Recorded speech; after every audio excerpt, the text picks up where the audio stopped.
So hi everyone, thank you for taking the time to listen to my talk today.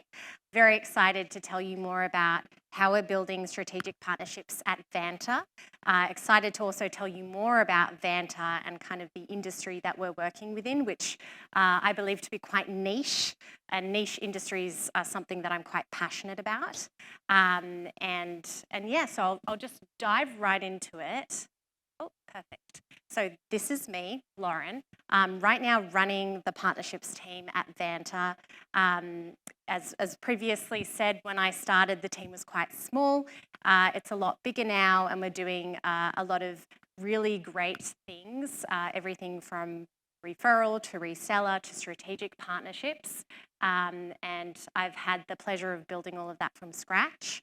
And so today, what I'll be kind of speaking to is, what that has looked like thus far. So in my almost 2 years at Vanta, a lot of the strategic partnerships have been focused primarily on our audit partners, and that will make a lot more sense as I go into what Vanta is in a moment.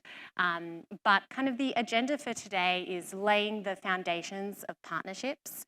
So the reason why I wanted to talk about that was because, coming to Vanta and like any other startup, there are a lot of, I feel like partnerships are kind of like an afterthought most of the time when you come in, semi-early. A lot of your first hires at any company are sales folk or engineers, and they've kind of scurried and tried to find as many partners as they can in an effort to kind of increase sales. And so as the first partnerships hire, you're often trying to kind of rein that all in and make sense of it, and then come up with a roadmap moving forward. And so laying the foundations is the first thing we'll be talking about today, which is something we did at Vanta. Identifying strategic partners. So who are they? What are their purpose? How do you get to them? How do you make sure they're the right ones? That leads on to discovery calls. So we kind of have a methodology of what questions are important to ask when it comes to vetting strategic partners, particularly when you're working in a niche industry. The next topic we'll dive into is, measuring success, something everyone always talks about. At Vanta, we look kind of at revenue and beyond that on the partnership side. And so we'll kind of dive into what those are today. And then treating partners like customers. So I've worked actually in quite a few orgs, and previous to partnerships, I was in customer success, which is something I'm very passionate about. And so we've kind of embedded a customer success, philosophy in our partnerships org, which I'll kind of go into as well. So before I go into topic number one, just quickly about Vanta.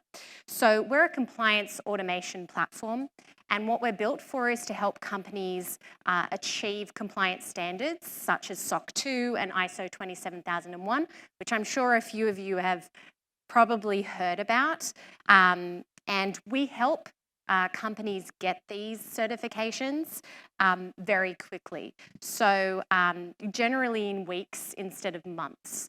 And so you can think of Vanta as the fast and easy way to get compliant, which is why we have, close to 3,000 customers and growing using us today, and why we're growing so quickly.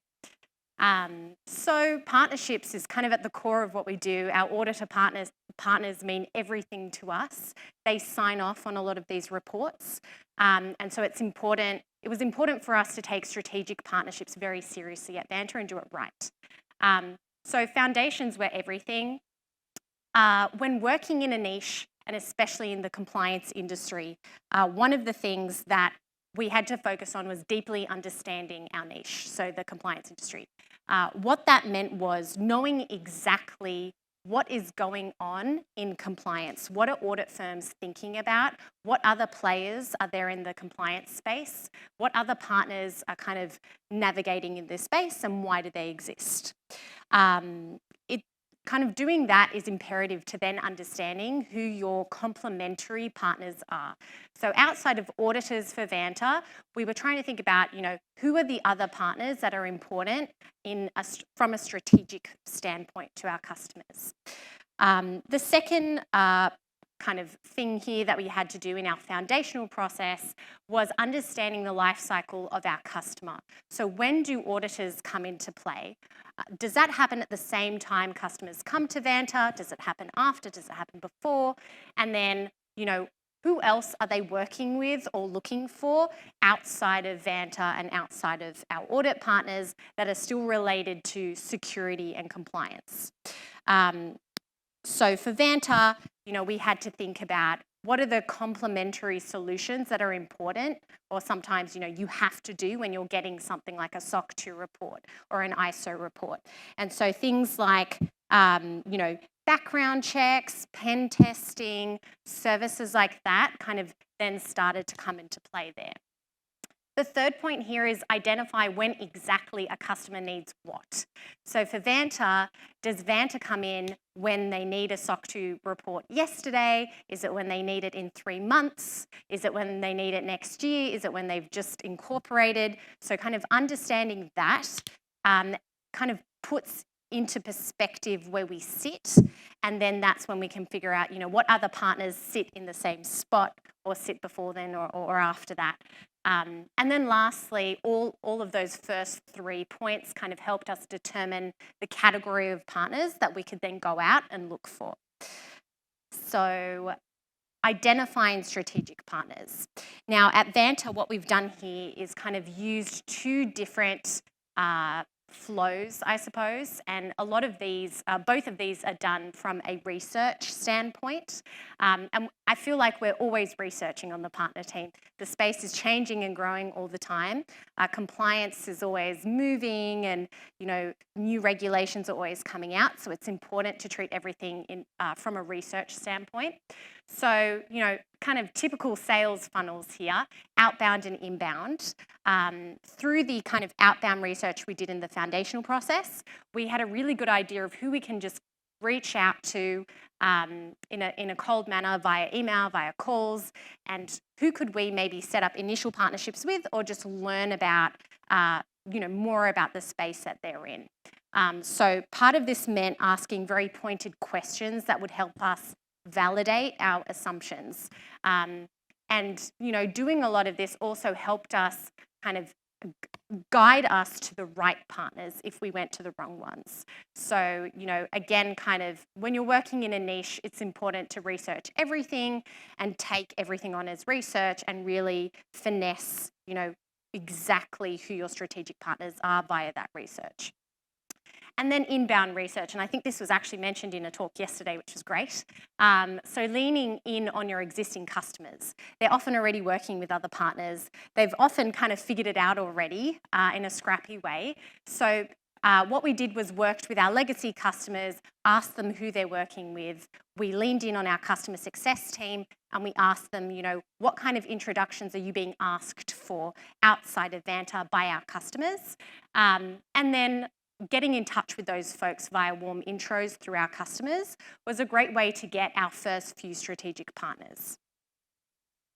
And so for Vanta, they looked like this. So we have external and internal auditors, our pen testers, our consultants, virtual CISOs, security questionnaire platforms, and managed IT providers. And of course, down the track, we'll be segmenting these into their proper channels. But today, these are the strategic partners that Vanta leans in on and that we kind of share similar values to in kind of the same space that our customers are in.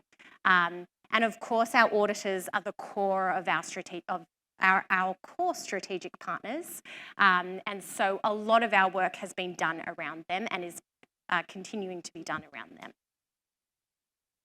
Discovery calls. So I wanted to dive into this today because I feel like I've learnt so much with partner discovery calls, and this is a lot of sales teams, have their kind of list of questions, and so do partner teams, and we kind of defined our own. But some of the ones that we kind of use consistently that really help us identify, is this a good partner or not, are the ones on the screen here. So tell me more about your company. I don't know how many times I've spoken to a partner and we've jumped to, okay, so what is it going to look like when we work together? Do you have a partner page? What are the terms? And they haven't even asked me what Vanta does. Or they've just kind of looked at our website, kind of know what we do, don't know much more around that. It's really annoying, and because I've seen others do it, I don't do it. I like to learn everything about what our partners do to the point where I could potentially, myself sell their solution, right? So tell me more about your company. How many customers do you have? This is, to me, semi-important. If you're working with an early stage company that hasn't been around for long, but that you believe has a lot of value, that's going to grow quickly, that's going to do really well, then they could still be a great partner. But it really depends on what you're looking for in the partnership. Maybe you're just looking for a solution that will really help your customers, or you're looking for a good experience, it's a complementary solution, and you're not really looking for kind of net new customers right now. It's more of a, this is a need for my customers, then that's okay. So it really depends, but this is a question we consistently ask. How does pricing work? Budget is important to take into consideration when it comes to partners. Even if you come across a solution that is exactly what you need, but the pricing is kind of way out of what your customers can afford, it's not going to be a good experience and it's just not going to work for your customers. Now, this is a controversial question. Have your customers asked about one of our competitors or a solution like ours? And one of the other questions that I asked at the bottom here is, who are your biggest competitors? I feel like a lot of people are afraid to ask those questions, but I kind of just come in with it, and they'll often then get the confidence to ask me the same thing, and we'll have this game. But it's good to promote transparency, to keep each other informed of what is going on in your space, who are you working with that I'm competing with, because that's ultimately going to define how deeply you partner with each other or how strategically you partner with each other. So all important questions, no matter how awkward. What does your partner program look like today? It's good to kind of know, are you at the same spot in your partner program? Whose partner program is more mature? Whose might be less mature? And then what other solutions are your customers gravitating towards in your ecosystem? That's just another kind of research question to throw in there to understand, are there other kind of warm intros I can get through you, other folks that you're partnering with? An example of this at Vanta is a lot of our audit partners partner with consultants, and those consultants would make great partners to Vanta, and then we can have this, kind of nice love triangle set up where we can all share and send customers to each other. So it's good to ask, what other partners or solutions are kind of working in their ecosystem as well. I love discovery calls. So how Vanta vets strategic partners. So I broke this up between green flags and red flags. So green flags. We love partners that have a defined customer journey. A lot of partners I've spoken to, or a lot of companies I've spoken to, can't speak to their customer journey. They can't give me an exact roadmap of what it looks like if I'm a customer and I'm using their solution from beginning to end and on an annual basis. If I don't get that from a customer, then to me, that is a red flag. But a green flag is, they have that in place, and I know what my customers are going to experience. And that's important to Vanta because we care a lot about churn, like any SaaS business. Pricing, so we kind of already talked about this before, but it's important that pricing is within your customer's budget. At Vanta, pricing is everything. Our customers, range in size, but are generally SMBs, and so they're very price conscious. So it's important for us to kind of really look at the big picture and think about, okay, they're purchasing our solution, they're purchasing an audit, they're purchasing a pen tester. What is the overall cost for our customers? And how can we keep that as low as possible? So on the partnership side, it's really important that we are working with partners that are thinking that way as well. Our goals and values are aligned. So at Vanta, being customer focused is everything. And so this kind of aligns with the first point. If we're working with partners that have the same values and have the same goals, it's probably going to be a better partnership. And then could potentially be a bilateral relationship. I think in the early stages of identifying strategic partners, it's important that there is some kind of bilateral relationship there, whether it's just sharing customers with each other, whether you can set up a rev share model, but it initially needs to be bilateral or has the potential to be bilateral down the road. So this is how we vet our strategic partners today in alignment with those discovery questions we went through. So measuring success. This is a very nerve-wracking topic. I feel like everything I read online and the kind of ads I get for a lot of partnership software programs is, do you want to prove to your company that you're bringing in revenue? And it makes me very nervous every day waking up to that on LinkedIn. But revenue is certainly an important component of measuring success on any partnerships team, very obviously. And for us, the most important thing there is using PRM, using a tool that's going to help you do that easily so that you don't have to do it manually on Google Sheets like we started to do, which is very stressful. Is very helpful when it comes to tracking revenue and being very strategic when you're setting up partnerships in terms of understanding pricing models and how it's going to work and who's going to send each other more customers. Revenue is obviously a big component. But what I've stolen here and what we kind of have implemented at Vanta is a lot of metrics that you would otherwise see on customer success teams. So things like CSAT, so customer satisfaction, partner NPS. You don't have to call it NPS, but it's the only way that makes sense. And then capacity. So with CSAT, I really like CSAT. It's a great way to measure the effectiveness of, how your partners are working with your customers and if your customers actually like them or if what they're doing kind of blends nicely into your solution. So at Vanta, we like to measure this with a question, as simple as, how is your experience with your auditor when we're sending out surveys? And that gives us a good benchmark as well to kind of understand, is our program working? Are we partnering with the right folk? Do we have to adjust anything when we're vetting our partners or when we're researching new partners? Is there anything we're missing? With partner NPS, we get really detailed. It's really great to kind of keep track of how customers feel about individual partners. And again, at Vanta, this is very unique. We're working very closely and personally with our partners, their auditors, pen testers, VCSOs.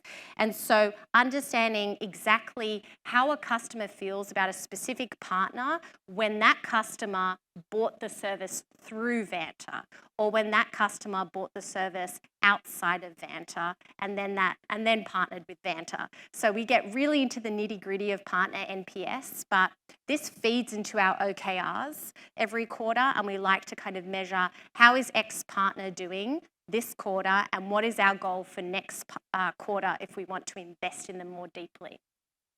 And that leads nicely actually into capacity. So not all partners have endless capacity.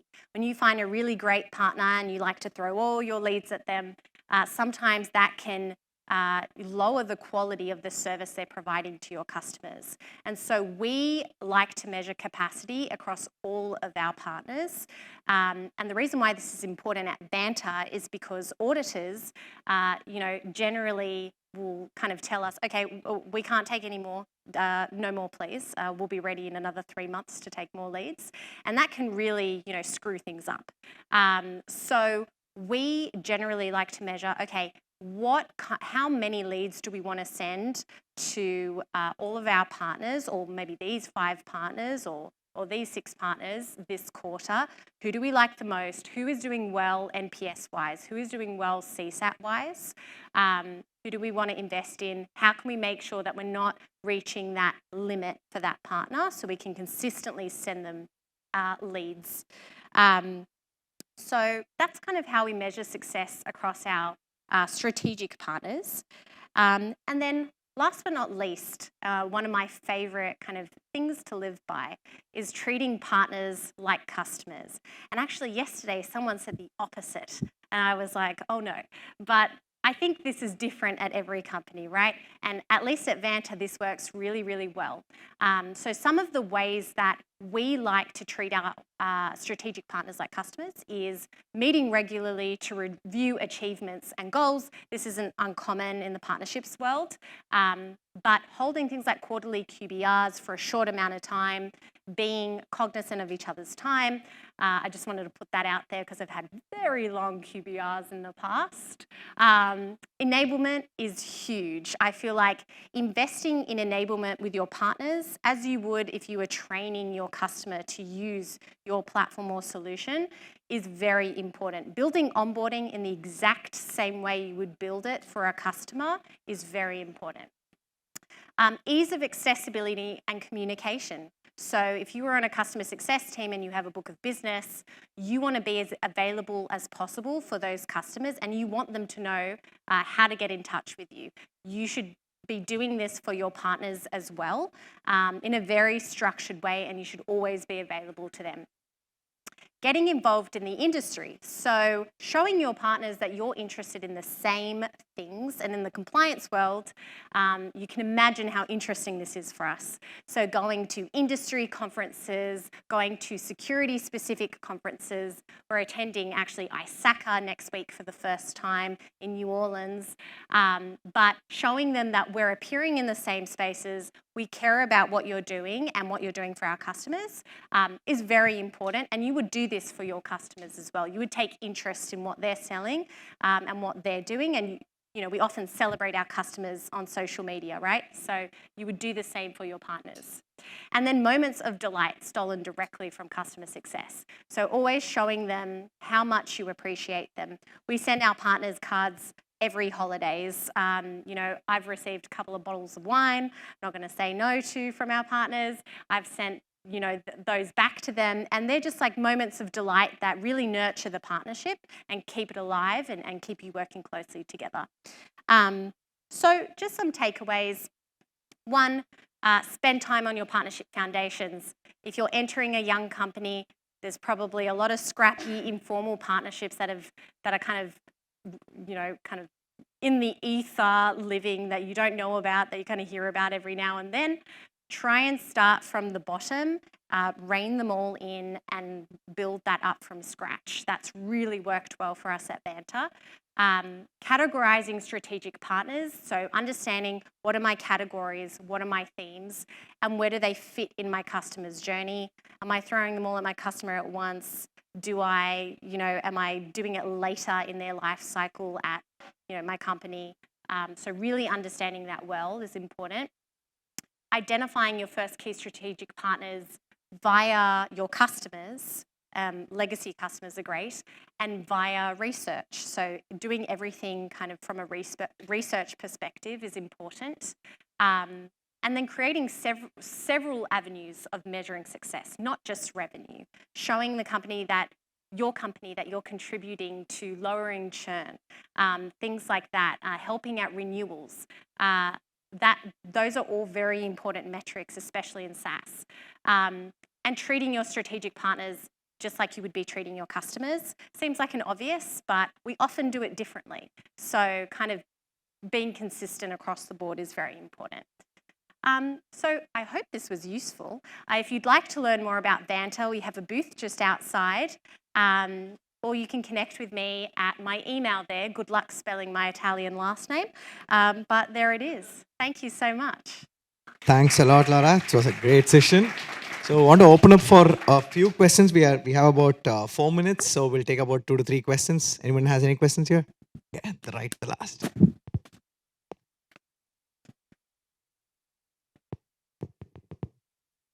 Lauren, amazing presentation. Thank you so much for sharing all of your knowledge.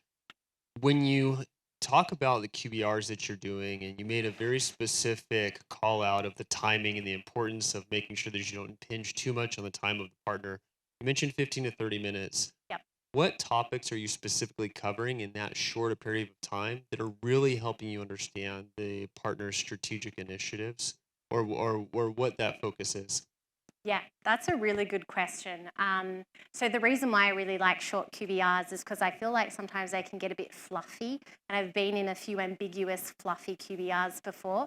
So for me, I think the most important things to go over are numbers, metrics, all the way. You're talking every day with your partners, so you don't need to talk about anything else. So having a really great QBR template, speaking through, how many customers did I send you this quarter? How, what kind of how are we doing bilaterally today? Maybe talking about revenue numbers, talking through enablement is really important. Does your team need to be re-enabled? Let's schedule that now, vice versa. Very kind of the things that you can do almost immediately that will be immediately high value and effective are important in those kind of short meetings that you have with them. Everything else can be spoken about over email or over, some other calls you might have with them. But I think QBRs generally are very metrics driven. So with that being said, you would need to come to that meeting with all the metrics that you have been tracking with that partner. But yeah, that's kind of the way I would approach it to keep it short and sweet. Awesome. Thanks. Any other questions?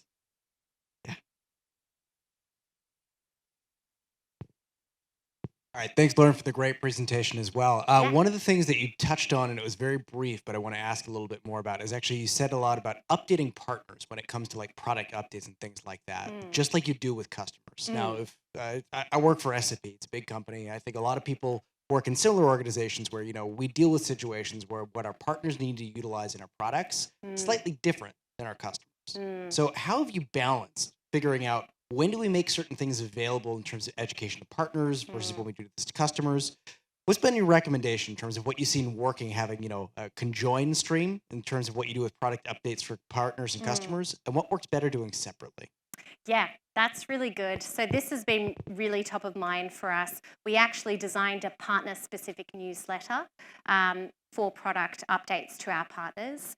And I kind of I delegated this to one person on my team to just own because I realized the importance of this, especially in compliance. In Vanta, when we're updating tests in Vanta, specific security tests, it actually affects our partners and their methodologies because of the industry that they're in. So it was important to communicate product updates to them. And so, I think the way that we've made this work is we align closely with the product team. We have an audit enablement product team specifically at Vanta that makes all the product changes and ships all the changes that are relevant to our auditors in our platform. So we have a really good line of communication with the PM that leads that team and her engineers, and we are consistently meeting with them on a weekly basis to understand what are the changes that are occurring in app that are important to our auditors, and what we might do is kind of pick and choose the ones that we know from our experience are going to affect their methodologies when they're using Vanta, because we know so well how our partners use Vanta. And we will then put that into a partner newsletter for them to read. And often we're also including some customer updates as well, because in our industry, for auditors, they need to know what our customers are doing because they're auditing them. And so they need to be reassured that what we're showing in Vanta is complete and accurate, which is a big topic in the audit world, completeness and accuracy. And so we are very overly transparent about the changes that are being made in app. So my recommendation would be to just understand what is important for them to know, how deeply do they need to know about the changes, because it's likely that they don't need to know about everything, but understanding how it will affect their use of your software, and then kind of putting that in a way that is easily digestible for them. So you can, for us, it was just as simple as a newsletter, but just kind of thinking through it like that. And that's kind of worked well for us. Yeah.